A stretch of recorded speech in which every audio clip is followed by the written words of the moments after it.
ଜନ୍ମର ମାନେ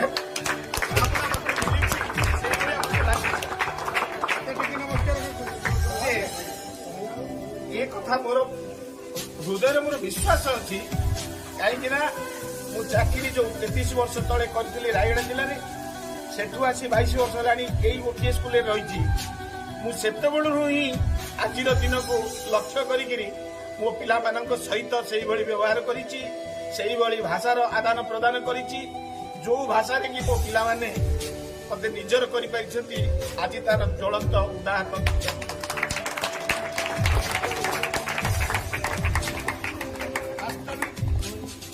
ମଣିଷ ଜୀବନରେ ଧନ ରତ୍ନ ଏସବୁ ତୁଚ୍ଛ, ଏହା ହିଁ ହେଉଛି ପ୍ରକୃତ ଧନ। ଏହି ପରିପ୍ରେକ୍ଷୀରେ ମୁଁ ମୋର ସହକର୍ମୀ ମାନଙ୍କୁ ମଧ୍ୟ ଏଇ ଗୋଟିଏ ନିବେଦନ କରିବି